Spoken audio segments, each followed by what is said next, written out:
Hello दोस्तों, कल के होने वाले संस्कृत के परीक्षा के लिए आज हम लोग मोस्ट एक्सपेक्टेड व्याकरण के क्वेश्चन करने जा रहे हैं।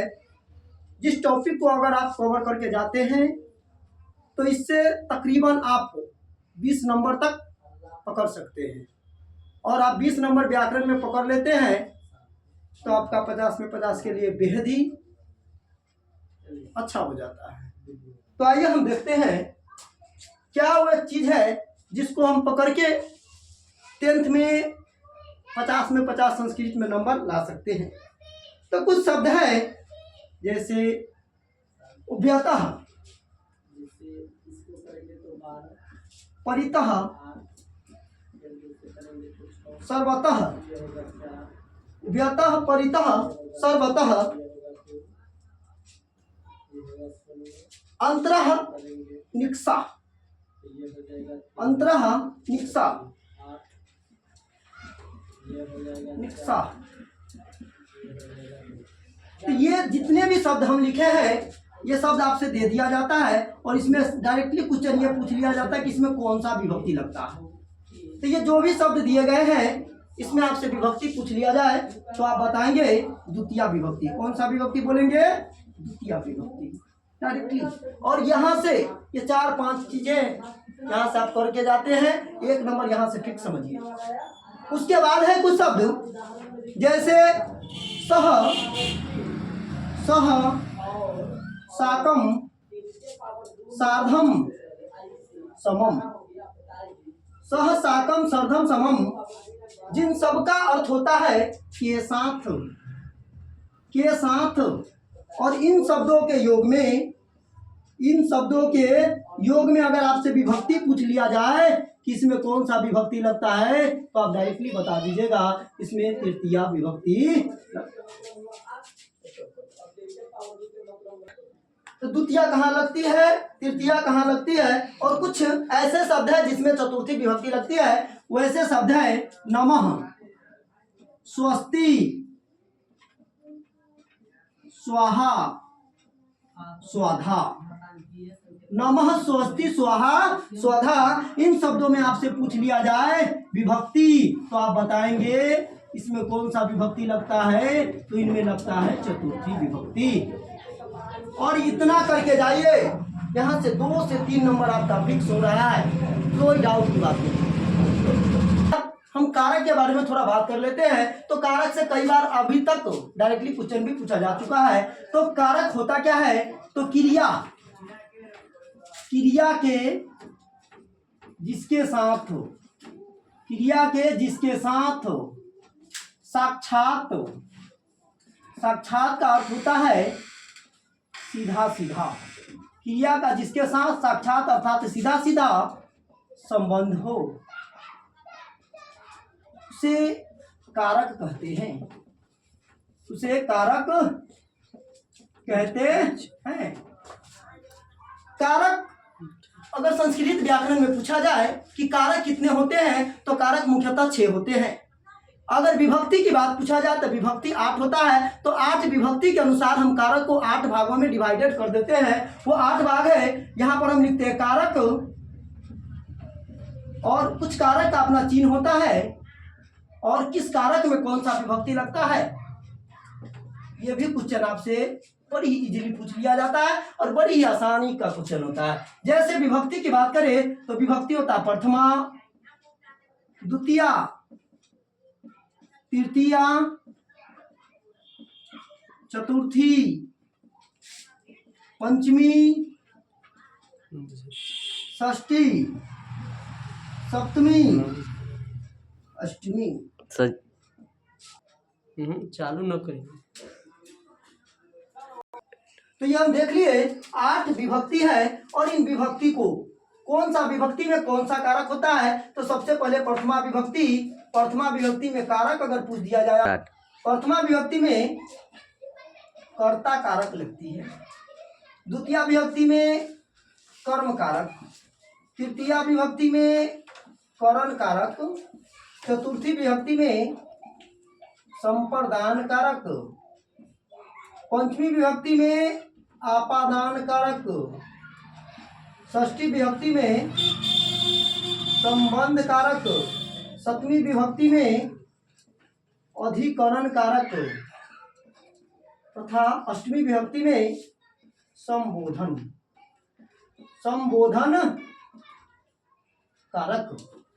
अब ये ऐसे क्वेश्चन पूछ लिया जाता है, जैसे दो टाइप से पूछा जाता है। पहले तो ये जैसे पूछ लिया जाएगा चतुर्थी विभक्ति में कौन सी कारक लगती है, चतुर्थी विभक्ति में कौन सी कारक लगती है, कौन सा कारक लगती है, तो इसका जवाब होगा प्रथमा द्वितीया तृतीया चतुर्थी। चतुर्थी में अगर कारक पूछे तो संप्रदान कारक बताएंगे।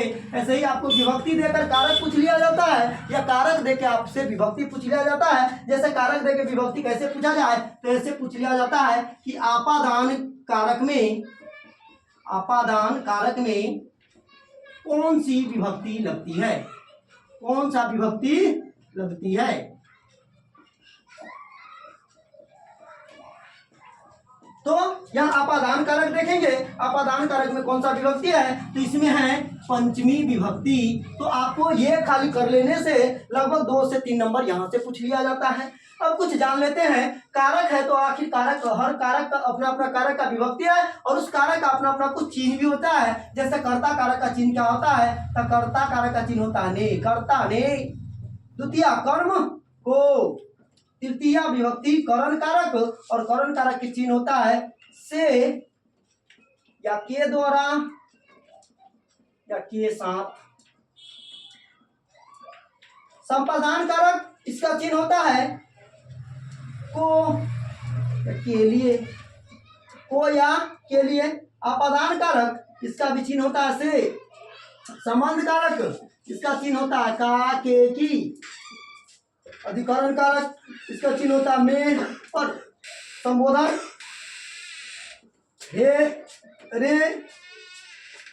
अब देखेंगे कुछ कारक, जैसे जो है कहीं पर भी अगर ने लगा हो, यहाँ तो हम आराम से बता देंगे कि कर्ता कारक है। लेकिन को की बात करें तो को एक यहाँ भी है, कर्म कारक में भी है, और को संप्रदान कारक में ही है। तो दोनों में आखिर क्या डिफरेंट है, कैसे समझेंगे कि ये कर्ता कारक का, कर्म कारक का है या संप्रदान कारक का, सही समझते हैं। अगर बात किसकी हो, दान की हो, बात जब नमस्कार की हो, या बात जब अच्छा लगने की हो, बात दान की हो, नमस्कार की हो या अच्छा लगने की हो। अगर किसी को दान किया जा रहा है और वहां को लगा हुआ है, तो वहां हम समझ जाएंगे कि चतुर्थी विभक्ति अर्थात संप्रदान कारक है। जैसे माँ ने भिक्षुक को अन्न दिया, तो माँ भिक्षुकाय अन्नम ददाति। इस वाक्य में पूछ लिया जाए कि कौन सा कारक है, तो संप्रदान कारक है। वैसे ही अब को के साथ अगर को का प्रयोग दान के लिए या नमस्कार के लिए, जैसे गणेश को नमस्कार, तो को का प्रयोग तो किया गया नमस्कार के अर्थ में, तो संप्रदान कारक होगा, है ना। मुझे लड्डू अच्छा लगता है, तो लड्डू अच्छा लगने के कंडीशन में प्रयोग किया गया, तो इसलिए यहाँ पर संप्रदान कारक। लेकिन डायरेक्टली सीधे अगर को लगा रहे, जैसे राम ने रावण को मारा, तो को लगा हुआ है, लेकिन ये यहाँ पर न तो दान की बात हो रही है, न नमस्कार की बात हो रही है, न अच्छा लगने की बात हो रही है, इसलिए वहां पर क्या हो जाएगा, को हो जाएगा। अब आइए से को समझते हैं। तो तृतीया विभक्ति करण कारक में भी से है और पंचमी विभक्ति आपादान कारक में भी से है। तो आपादान कारक से समझते हैं। पहले इसका प्रयोग कहाँ होता है, तो अलग अलग होने के शर्त में, अलग होना, तुलना तथा दौर अर्थ में। तो जब बात से लगा हो और वहां पर बात किसकी हो रही है, अलग होने की। जैसे पेड़ से पत्ता गिरती है, तो पेड़ से पत्ता अगर गिरेंगे तो पेड़ से पत्ता अलग होंगे, से लगा हुआ है, इसमें हो जाएगा आपादान कारक। जैसे हिमालय से गंगा निकलती है, तो हिमालय से गंगा जब निकलेगी तो हिमालय से गंगा अलग होगी, यहाँ पर आपादान कारक। तुलना की बात करें तो जैसे मोहन सोहन से मोटा है, अब दोनों के बीच में क्या कंपेयर हो रहा है, इसलिए वहां पर हो जाएगा आपादान कारक। अगर डर की बात करें, जैसे दिनेश को बाघ से डर लगता है, तो यहाँ से का प्रयोग डर के अर्थ में हो रहा है, तुलना के अर्थ में हो रहा है और अलग होने के अर्थ में हो रहा है, तब हम समझेंगे अपादान कारक। और से का प्रयोग जब सहायता के रूप में हो, से का प्रयोग जब सहायता के रूप में हो, तो वहां पर हम समझ जाएंगे करण कारक। जैसे राम के साथ सीता बन गई, तो सीता जो है यहाँ पर से लग रहा, राम के साथ सीता, राम के साथ सीता बन गई, तो सहायता दे रही है, राम का सहायक हो गया सीता। या मैं कलम से लिखता हूं, तो यहां से का प्रयोग तो हो रहा है, लेकिन कलम से लिखने का काम क्या हो रहा है, संपन्न हो रहा है। तो जब से या के द्वारा या के साथ सहायता के अर्थ में आए, तो वहां करण कारक समझेंगे। बाकी संबंध कारक की बात करें तो संबंध कारक काके की और अधिकरण कारक में पर होता है। स्टार्ट। तो ये अब हम शब्द रूप से देख लेते कुछ क्वेश्चन।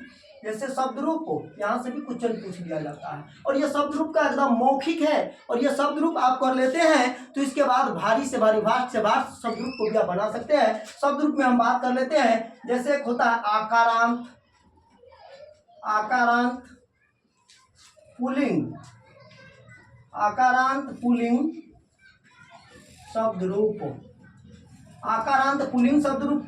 आकारांत का मतलब क्या होता है, तो वैसे पुल्लिंग शब्द जिसके अंत में अ हो, जो पुल्लिंग शब्द अ से अंत होता है। जैसे हम बात कर ले तो देखिए देव हो गया, तो देव के अंत में क्या वो, और वो में क्या आता अ। जैसे हम बोल दिए आश्व, आश्व की बात करें तो आश्व के अंत में क्या आता है वो में क्या हो जाता है अ आता है। हम बोल रहे गज, तो गज के अंत में क्या है जो में क्या आता है अ। वैसे ही बात कर ले वृक्ष, तो वृक्ष के अंत में क्या छ में क्या आता है अ आता है। तो ऐसे ही शब्द जिसके अंत में क्या हो अ हो, उसको हम इसके शब्द मतलब उसे वैसे ही शब्द का आकारांत पुल्लिंग शब्द कहते हैं। और आकारांत पुल्लिंग शब्द का रूप हम देखेंगे, और इसका रूप तीनों वचन में होता है। तो हम देख लेते हैं पहला एक वचन, द्विवचन, बहुवचन। एक वचन, द्विवचन और बहुवचन। एक वचन का मतलब एक, दो वचन का मतलब दो, और बहुवचन का मतलब दो से अधिक। अब विभक्ति ऐसे आकारांत पुल्लिंग शब्द आखिर है कौन हो, तो वो शब्द है बालक। तो बालक के अंत में अगर हम देखें तो क में क्या आता है अ है, और बालक अ से अंत होने वाले ये बालक ऐसे शब्द है जो आकारांत है। तो आकारांत कोई भी शब्द हो, उन सारे शब्दों का रूप बालक के समान ही चलते हैं। तो देखते हैं बालक का रूप आखिर क्या होता है। तो बालक शब्द का प्रथमा विभक्ति एक वचन, प्रथमा विभक्ति एक वचन में बालक, प्रथमा विभक्ति एक वचन में बालकः, द्विवचन में बालकौ, बालकः बालकौ, और बहुवचन में बालकः, बालकः बालकौ बालकः। द्वितीय विभक्ति की बात करें तो यहाँ हो जाता है बालकम, बालकम। द्वितीय विभक्ति द्विवचन में बालकौ, द्वितीय विभक्ति बहुवचन में बालकाम हो जाता है। तृतीय बहुवचन एक वचन की बात करें तो बालक का तृतीय एक वचन होता है बालकेन,